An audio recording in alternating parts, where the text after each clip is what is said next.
കൊണ്ടുപോടോ. ഓ, എനിക്ക് ദേഷ്യം വന്നാലുണ്ടല്ലോ. ഹേ, അപ്പൊ ദേഷ്യം വന്നിട്ടില്ലേ? ആരോടാടോ സൂത്രൻ ദേഷ്യപ്പെടുന്നത്?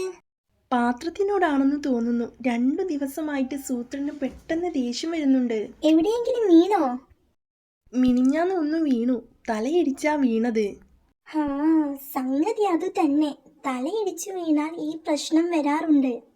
ഹാ, സൂത്രന്റെ പ്രശ്നം ഞാനിപ്പോ കണ്ടുവരുന്ന വഴിയാ. ശരിയാ അപ്പൂപ്പ, തൊട്ടതിനെല്ലാം എനിക്കിപ്പം ദേഷ്യം വരുന്നുണ്ട്. ആരും തൊട്ടില്ലെങ്കിലും സൂത്രന് ദേഷ്യം വരും.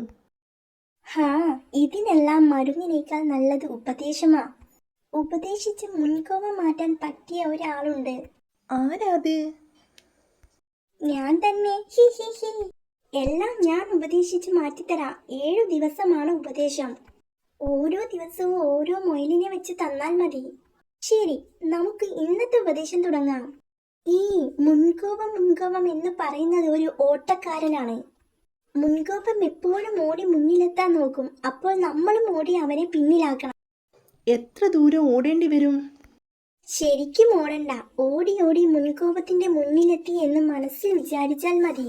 അപ്പോൾ മുൻകോപം പിൻകോപമാവും. പിന്നിലായി പോയാൽ കോപം നാണിച്ച് സ്ഥലം വിട്ടോളും. അതുകൊണ്ട് മുൻകോപത്തെ തോൽപ്പിക്കാൻ മനസ്സിൽ ഓട്ടമത്സരം നടത്തുകയാണ് ചെയ്യേണ്ടത്. മനസ്സിലായോ? ഹാ, ആയി. ഇന്നത്തെ ഉപദേശം കഴിഞ്ഞു. ഇനി നാളെ വരാം. ഹാ, ഇന്നലെ പറഞ്ഞതൊക്കെ ഓർമ്മയില്ലേ? ഇന്ന് 2ാമത്തെ ഉപദേശം തരാം. വേണ്ട അപ്പൂപ്പ, ഇന്നലത്തെ ഉപദേശം കൊണ്ട് ദേഷ്യമെല്ലാം മാറി. ഇപ്പൊ സൂത്രന്റെ പിന്നിലാ കോപം. ശരിയാ, ഇപ്പൊ എനിക്ക് മുൻകോപമേ വരുന്നില്ല. നടന്നു വന്നതല്ലേ, വെള്ളം കുടിച്ചോളൂ അപ്പൂപ്പ. ഓ, കൊണ്ടുപോടോ. അവൻക്കൊരു വെള്ളം. 7 ദിവസം മൊയിലിനെ തിന്നാമെന്ന് വിചാരിച്ചതാ. ഹേ